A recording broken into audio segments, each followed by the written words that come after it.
So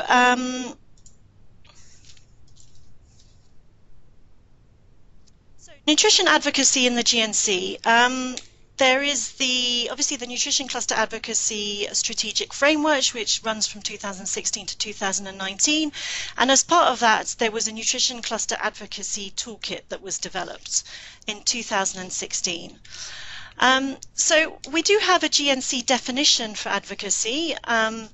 Humanitarian nutrition advocacy is strategic and evidence-based process, and it aims to influence policies, practices, and behaviors that can safeguard and improve the nutrition of individuals affected by emergencies. Elena, was that you? Maybe not. Hello? Hello. Oh, great. Hi, Elena. I was just starting on the presentation on the toolkit. So we're just at the slide regarding, can you hear us? Can you hear us? Okay, maybe not.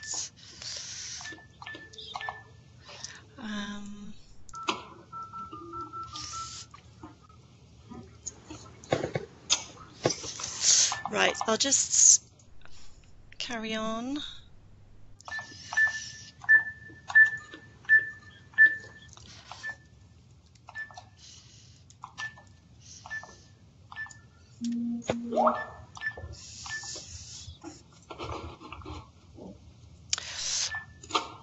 Okay, so these are our goals for the strategic framework. There's goal number 1 and goal number 2 and goal number 3, as I already mentioned when I was just doing the introduction. And really the overall nutrition cluster advocacy aim is to support an appropriate nutrition response in emergencies that is predictable, timely, effective, and at scale. So we obviously know that a lot of global commitments and key nutrition initiatives underpin a lot of this advocacy work. It all started obviously with the Lancet series on maternal and child nutrition, and that led to a real impetus to develop a lot of the key commitments and nutrition initiatives. There's obviously the global nutrition targets as highlighted in the SDGs and the WHA. There's also the International Conference on Nutrition with the Rome Declaration, and there was also the Nutrition for Growth Compact, which led to the development of the Global Nutrition Report. And there's also the UN Decade of Action on Nutrition. So a lot of global initiatives going on that help support the nutrition cluster advocacy work that we do. So I'm just going to go into more detail on the GNC Advocacy Toolkit. So this is really a practical tool that was developed to support the nutrition cluster country teams in the development of their advocacy strategies and their plans, and to support their implementation. So it has a focus on advocacy for nutrition in humanitarian context, and the link is provided there. This is a slide just outlining the advocacy cycle, which is very much overlaid on the humanitarian program cycle. So we're looking at the problem identification, the advocacy problem identification, the strategy elaboration. Then from developing an advocacy strategy, we can move into a budgeted action plan, and then into implementation and monitoring, and obviously evaluation and learning. And that really is overlaid on the humanitarian program cycle. So your first step in the advocacy cycle is really the problem identification. So selecting the issue to advocate for. So that needs to be based on the nutrition cluster's mission and mandate in the country that they are working. And you can also use the GNC Advocacy Strategic Framework as a reference frame. So step 1, in terms of problem identification, how do we select that advocacy issue? So we do brainstorming sessions amongst partners. There are several different exercises that we can use. There's the trends window, which helps to map out and analyze potential issues for advocacy. There's a prioritization checklist, which can also help to prioritize among the potential issues that we've identified with the previous exercise. And you can also use online surveys to be prepared ahead of the brainstorming sessions to focus the discussions amongst your cluster partners. So Step 2 is defining your advocacy goals and objectives. So the advocacy goal needs to be formulated as a vision of change. It needs to be quite broad.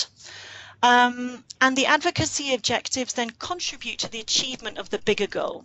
So they need to be smart. So the basic elements of an advocacy objective is that you're targeting a policy actor or decision maker, you're targeting a policy decision or practice that you seek to change, and you have a timeline and a degree of change that you're anticipating.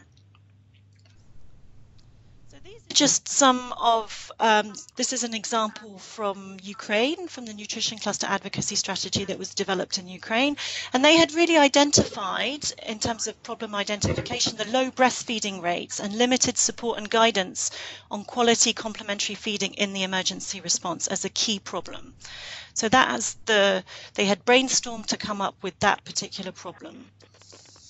Here we have another example, which is the Nutrition Cluster Advocacy Strategy in India.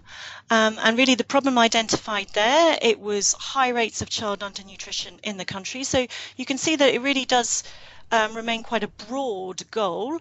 And then it gets more and more focused as you go down into really very smart objectives. So the step 3 in terms of the advocacy cycle is the identification of targets and allies. So that includes definitions of key stakeholders, targets, influencers, allies that can really be instrumental in your advocacy process and the development of your advocacy strategy. And the toolkit does include tools for stakeholder analysis, like the power analysis. So here we have the matrix, and we have a mapping of the stakeholders who have positions which might be in favor of what we are seeking to try and change, or maybe have high and low influence on the issue. So this really helps to map out what some of the targets and allies are. So moving on to step 4, in terms of key messages, that's a really important part of the process, is developing the key messages that you want to include in your advocacy strategy and that you want to really use on a very frequent basis to be part of your lobbying and your advocacy activities. A really great way of constructing your key messages is to have a statement. So the statement is a central idea of the message. It's the analysis of the problem. Then you back that statement up with evidence. So evidence that supports the statement, facts, figures, got to use very tailored language, scientific references. All of these things help to really back up your statements. Sometimes just having in the broader body of the text some key graphs or figures can also help. Then an example is really, really instrumental in adding a human face when communicating the message. So really using real life examples of what the impact might be of the change that you're trying to seek. And then the action desired, or the solution, that's the partial solution to your problem. So it could be, it is the solution, or it could be a partial solution to the broader problem, because obviously sometimes the broader problem is very, very big. So that's really your policy ask. That's really the change that you're seeking.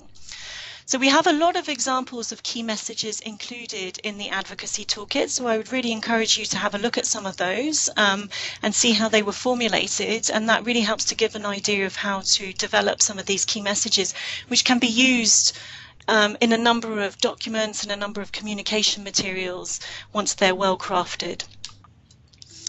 Another important step in the advocacy cycle is opportunities for advocacy. So really here we're talking about, so we've gone through all the processes of identifying our goals, identifying our objectives, developing our key messages. Now we really need to focus our attention on what would be the opportunities to be doing advocacy activities and how we're going to disseminate those key messages. So it's really about being in the right place at the right time, talking to the right people. And in that respect, it's important to keep track of external opportunities for advocacy. So, for example, upcoming conferences, meetings, international days, any particular opportunity that you think might be relevant that would have some of the right people in it that you would have an opportunity to talk to. Those are the types of opportunities that you have to look out for. And there is a specific tool in the advocacy toolkit, which is the advocacy calendar, which helps to map out the processes that might be happening in the country where you're operating, the places where some of these discussions are happening, the timing and the actors involved. So that can be very helpful in planning your advocacy activities over the course of the year. Then another important step in the advocacy cycle is the advocacy tactics that you might employ to really do your advocacy and to put in place your advocacy strategy and your advocacy action plan. So there are a number of different activities that can be considered. For example, expertise in research, develop research on the needs and the solutions to an issue. So when we're talking about this, we're talking more about policy reports or policy briefings or position papers. If you feel in your particular country that there is a particular gap in terms of evidence to support change, then this might be something that could be considered. There's also lobbying, which is working directly with decision makers and influencers. So really meeting with these people, participating in coordination and working groups, doing a lot of the sort of event organizing side events, and really having a lot of direct engagement with decision makers and influencers. There's also obviously the media, so raising public awareness, influencing opinion of the general public, giving visibility to your issues, what you think is very important, nutrition. Sorry, there seems to be a little bit of noise on could everybody mute their microphone? That would be great. Thank you.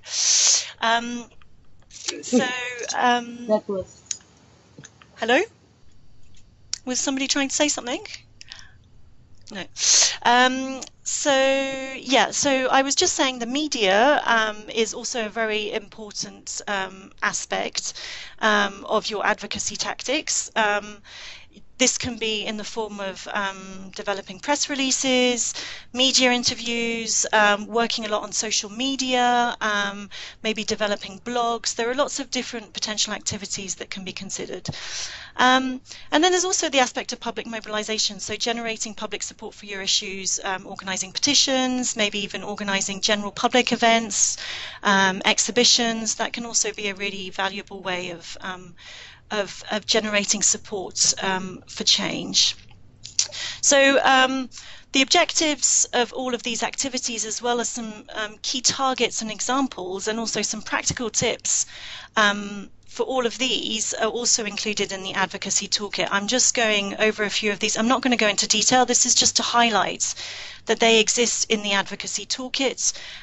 We have guidance on social media engagement, on how to organize a side event during a key forum.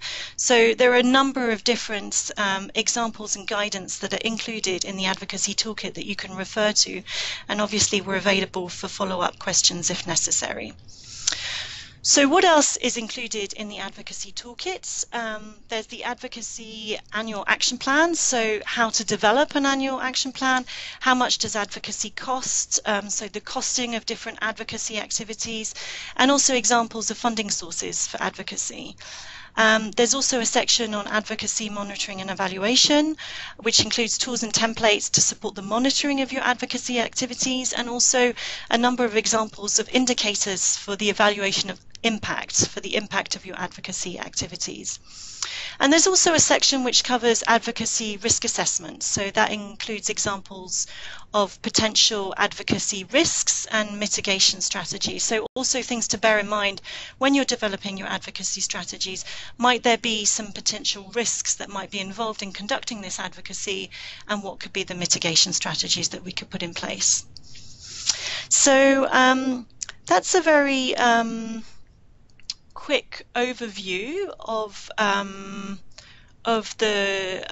toolkits. I don't know if Elena is back online. Maybe she has anything to add. Maybe not. Okay. So we're just going to hold Q&A. Hello? Oh, hello, Elena. Can you hear us? Hi. Hi. Yeah, I'm here. Sorry for the technical problems. No, I think it was a really good presentation. I'm just going to stay on the line in case there's questions after we finish the presentations, if that's okay. Great. Okay, thank you. So I think now we're going to move to the experience of Yemen. Do we have Anna on the line?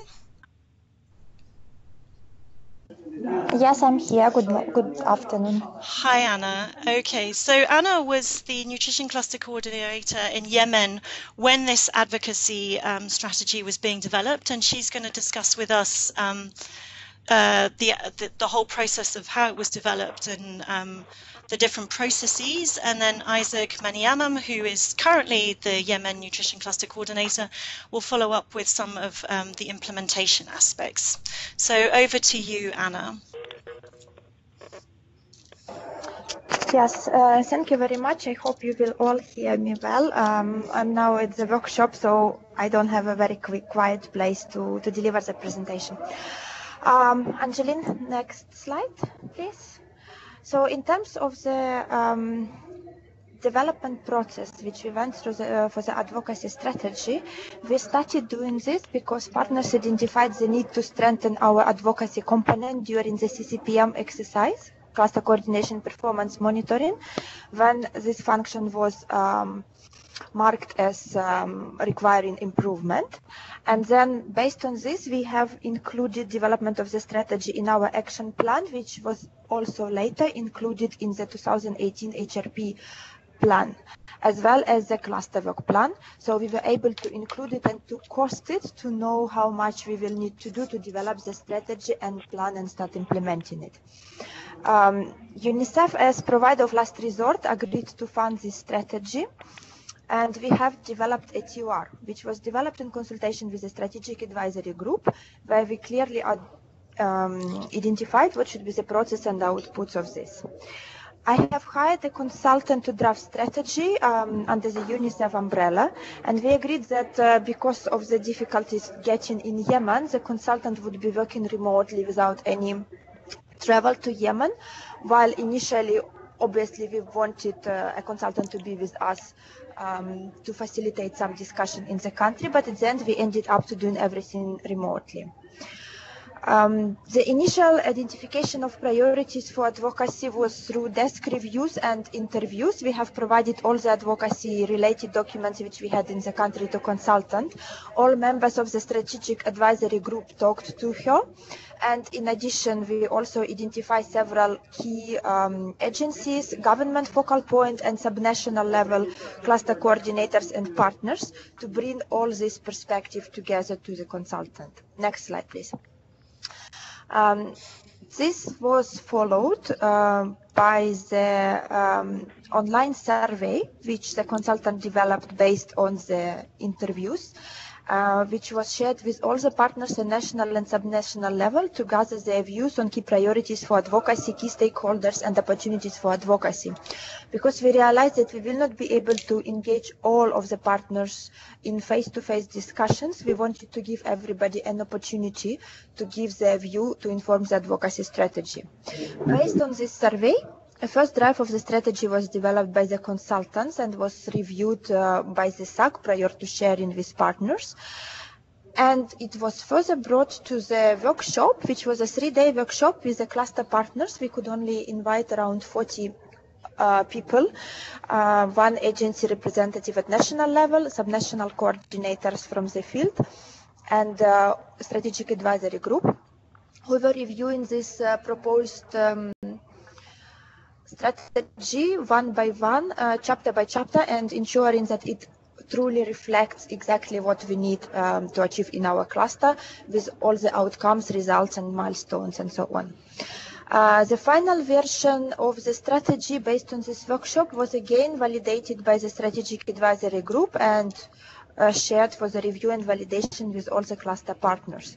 And based on the strategy, the consultant has also supported us into development of the advocacy action plan.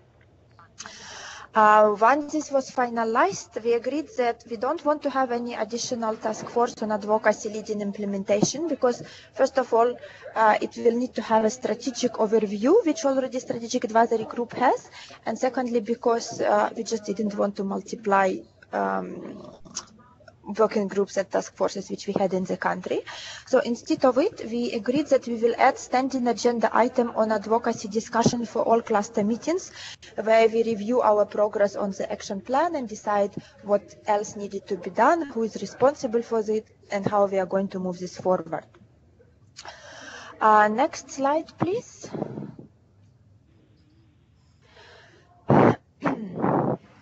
So in terms of the objectives, they were largely in line with the Global Nutrition Cluster advocacy strategy.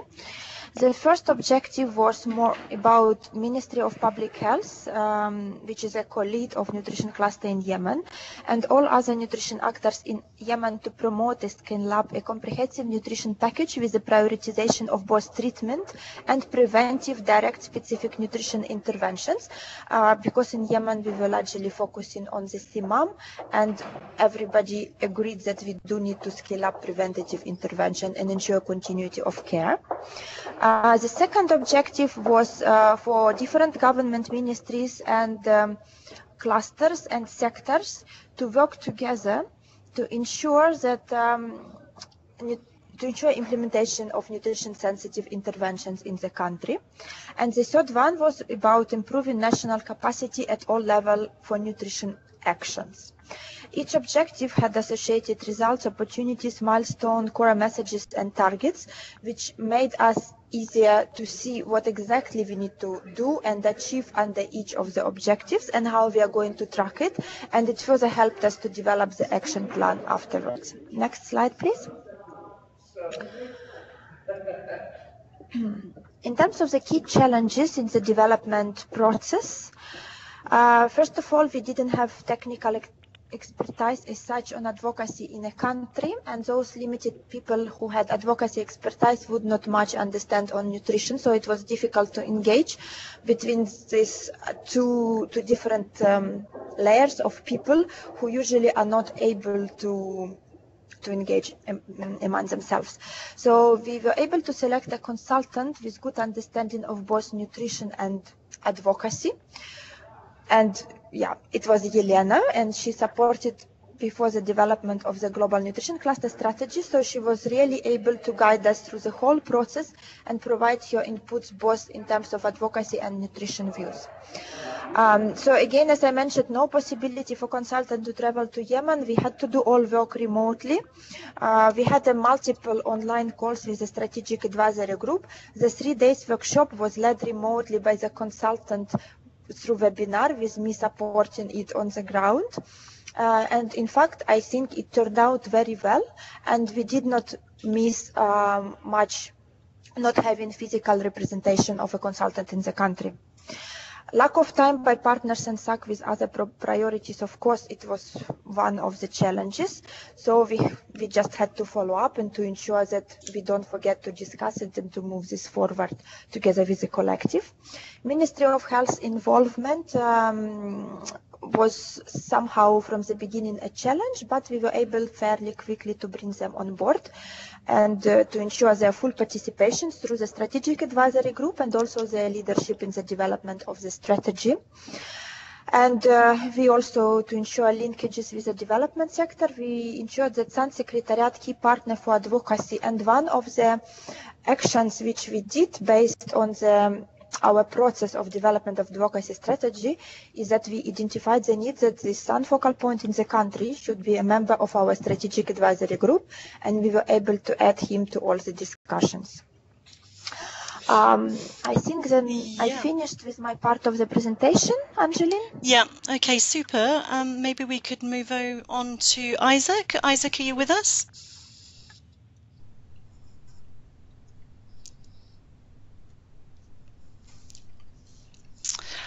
I'm not sure if Isaac is able to join us.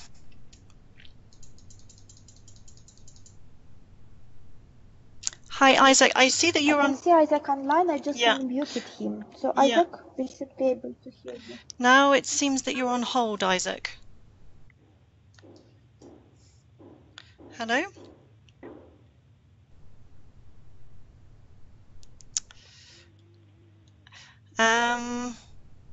Not sure we can hear Isaac. Maybe, Anna, if you could just carry on?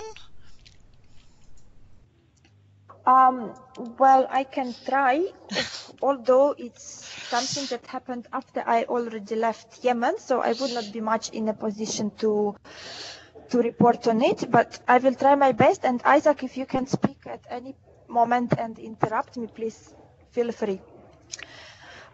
So in terms of the planned advocacy activities, we wanted to develop a scale-up plan and agreed with partners, develop an advocacy presentation for the CIMAM and use it by different partners to lobby on the CIMAM and nutrition in emergency intervention scale-up. Which we were able to have a high-level meetings with the Ministry of Health as part of the new planning. We also wanted to have discussion with Ministry to allow full nutrition services to be free of charge, including TFC, and some of discussion has been already happened. The finalization of the SBC strategy was also one of our main interventions in the advocacy strategy, and it was already finalized and submitted to the Ministry of Health for endorsement. Lobbying nutrition department to work in coordination with health authorities in the country for endorsement of nutrition and AVCS strategy was done, and then the number of the guideline was already lined up with the, for the endorsement with the ministry. Next slide, please. So it just gives you an overview of kind of interventions that we considered should be done in terms of the advocacy support which we would need to implement our nutrition programs. Lobbying to donors and HC for fundraising efforts to support the scale up.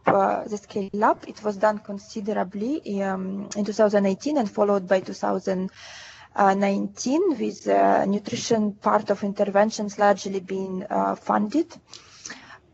Different workshops among stakeholders and partners to introduce them to the new guidelines which were developed, incentive guidelines, which was done through the Ministry of Health and also through the different partners. Influence Sun to develop and widely disseminate an advocacy paper on problem and gaps in funding to influence selected donors to ensure that we also have a development funding in country. It was not yet been developed. However, that was also considered one of the main activities which we wanted to do. So in general, main activities which we wanted to ensure and that would help us to address advocacy would be about lobbying and advocacy in a different forums, bringing partners together, explaining them what needs to be done, lobbying to a different stakeholders outside of the nutrition cluster, developing some briefing papers, presentations, and basically using them together with different cluster partners to achieve joint outcomes. The next slide, please. So in terms of the next step, implementation of the pending activities of the advocacy strategy, optimizing relationship with the Ministry of Health. We had recently a change in the leadership, the whole department. So we have to start again synthesizing them and ensuring their support in our work. Linking emergency and development nutrition activities, which has somehow already started. And workshop to orient stakeholders on breastfeeding legislation and code of marketing of BMS. Next slide, please. So in terms of the tools and documents which we can share with you, as I'm not sure how Angeline want to organize this, but this is something that we think it would be helpful for your countries if you would like to develop a strategy or do some advocacy work. So first of all, example of our strategy, which is available online. Also our advocacy action plan to accompany it. Terms of reference for the consultant to develop advocacy strategy, so in case you would like just to adapt it slightly. Presentations to the partners advocacy workshop, where the whole process was described, how we have done it and what the next steps and how to actually basically to take them through this workshop, 3 days workshop for development of the strategy. Advocacy calendar, advocacy activities tracker, and advocacy impact reporting tool, which all help us to see how we can progress with our advocacy strategy delivery. Thank you very much. And Isaac, I'm not sure if you can try to talk now in case you would like to add something. Yeah, it seems that Isaac is having some trouble connecting.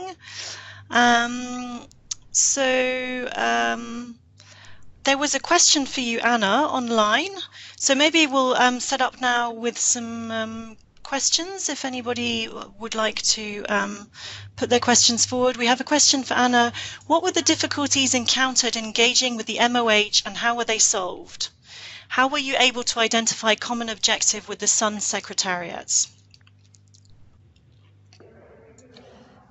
Okay, so in terms of the Ministry of Health, it's usual difficulties with Ministry of Health, maybe not attending some meeting and then not always being engaged and buying in what the cluster is doing.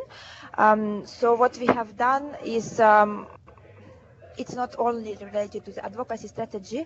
I would usually have regular meeting with the Director of Nutrition, where we would brief you on what is happening, get your opinion on this. Luckily for us, in terms of advocacy, they were planning to develop advocacy strategy for nutrition for the past, I think, 2 or 3 years, and they were not able to move it forward.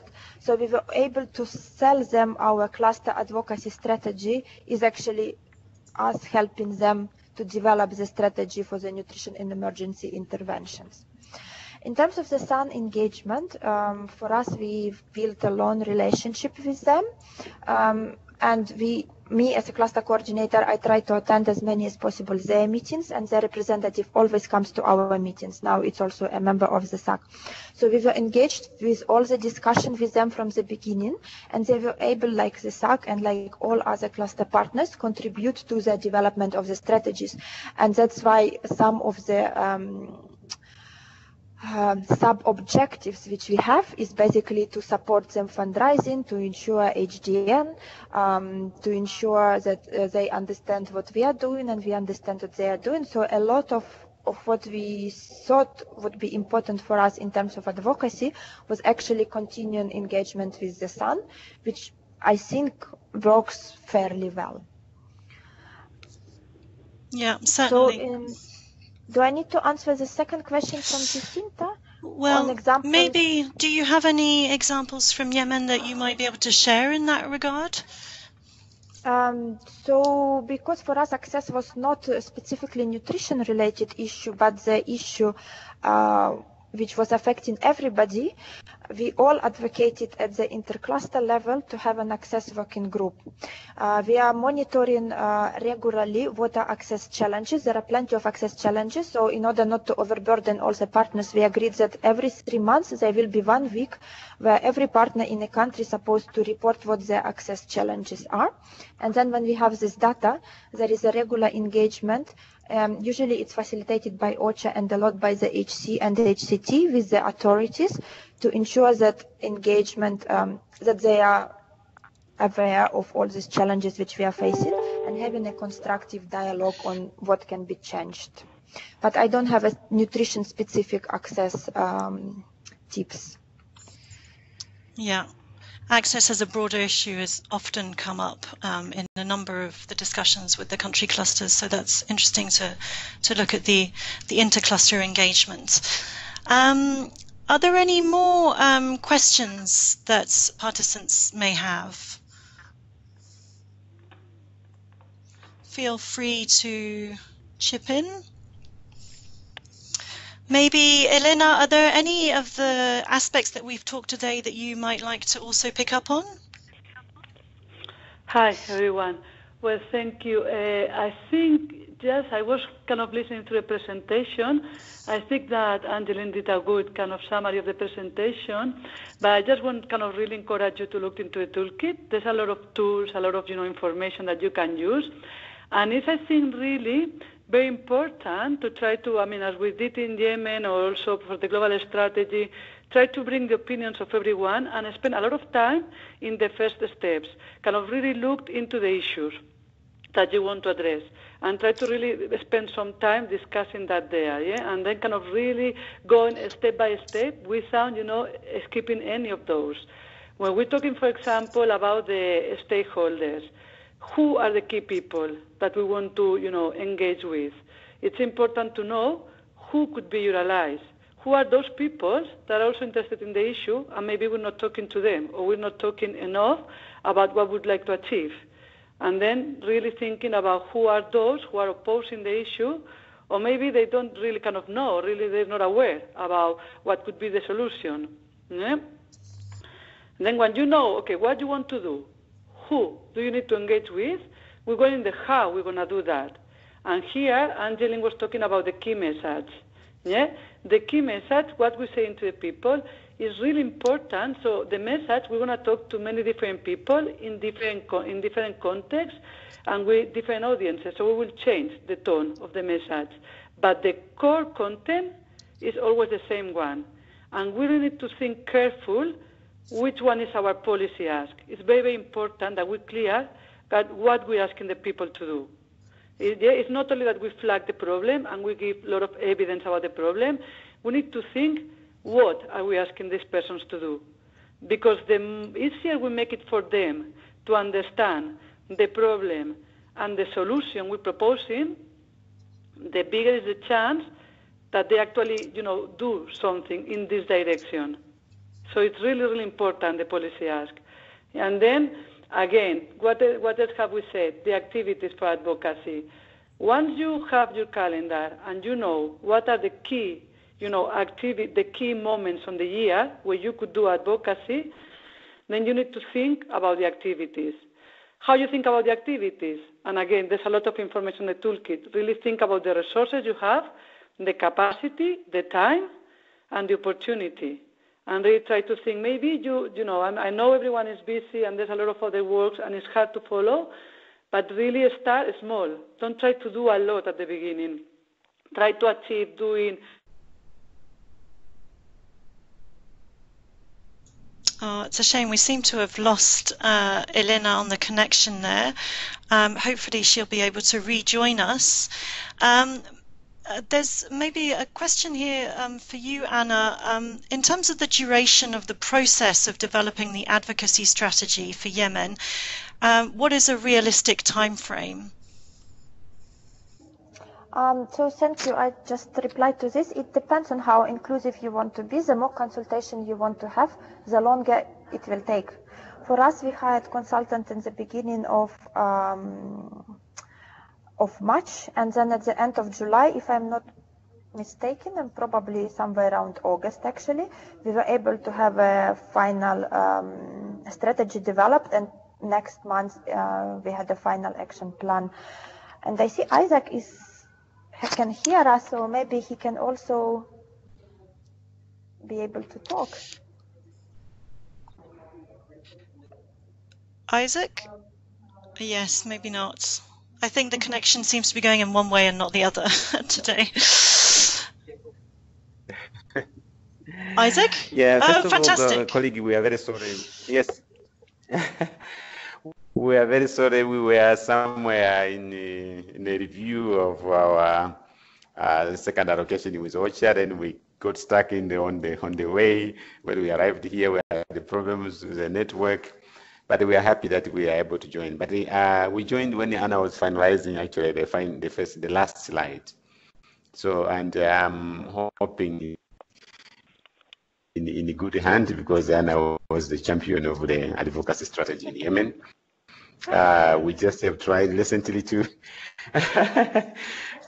follow up on some of the action points and action plan, which was part of the strategy. And so far, I think we are doing well, not exactly in the way, maybe level and the stage we want it to be, but there are good, opportunities which is actually happening. One is we have a new leadership in the ministry, which seems to be very, very much positive with the cluster, and of course with nutrition in general in the country, maybe because of the background. And we are trying really to optimize that one. We have a number of meetings with the government, top government officials, including the minister. We have also seen very good working relationship happening with the Sun movement. So we want really to optimize this opportunity in order to, advocacy and reach as many children, and implementation of many other activities which were planned not only in the advocacy strategy, but of course on our HRP.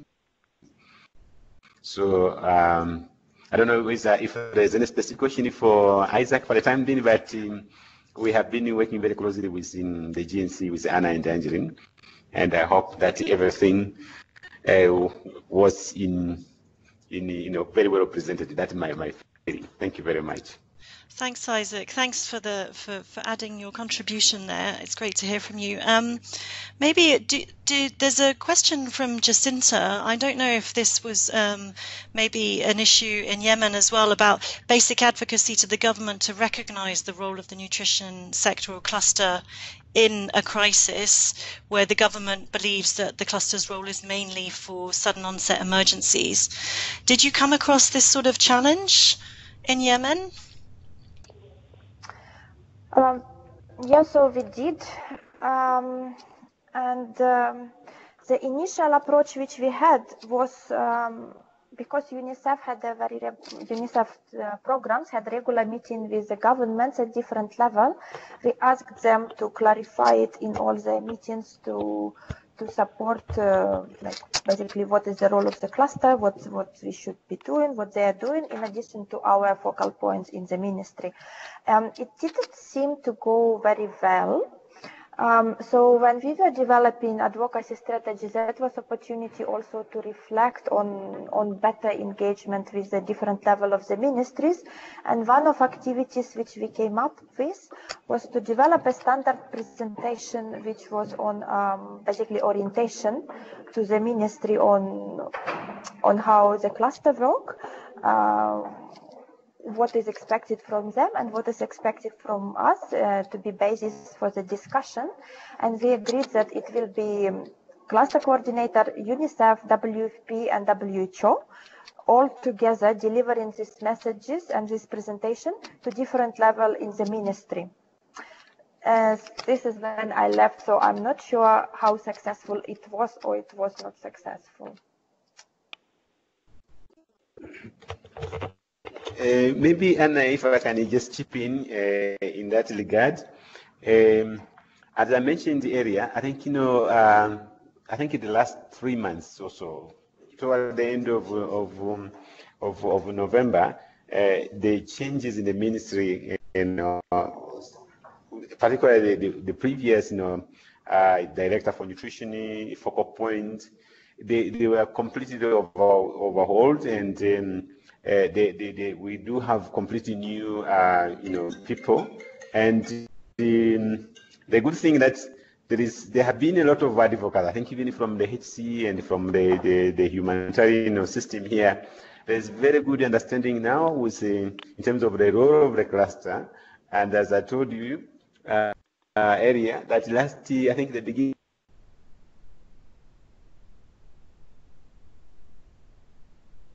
That's a shame. We seem to have lost Isaac there.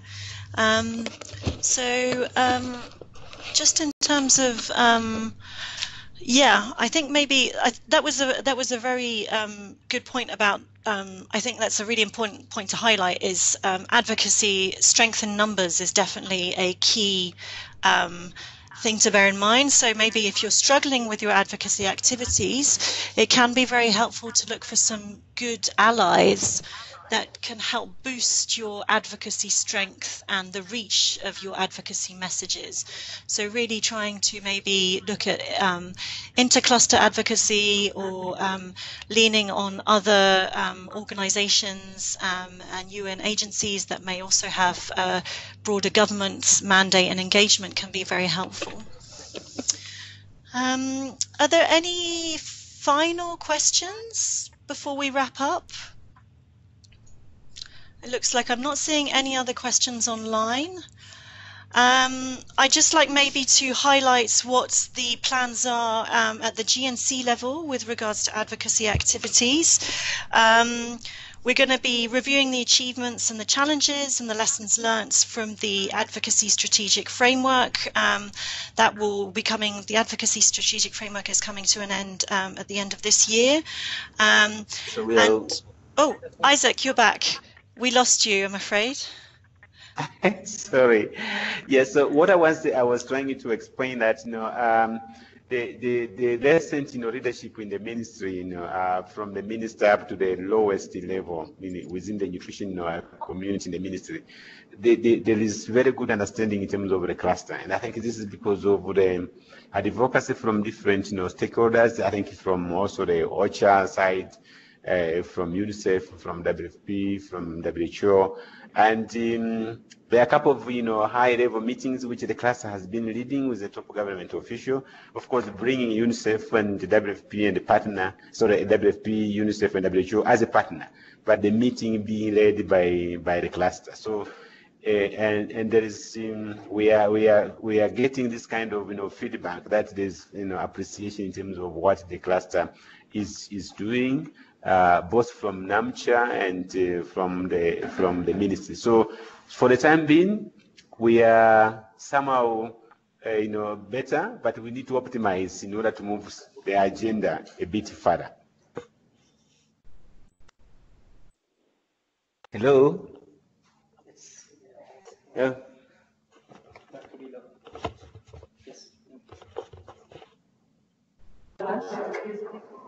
Angeline?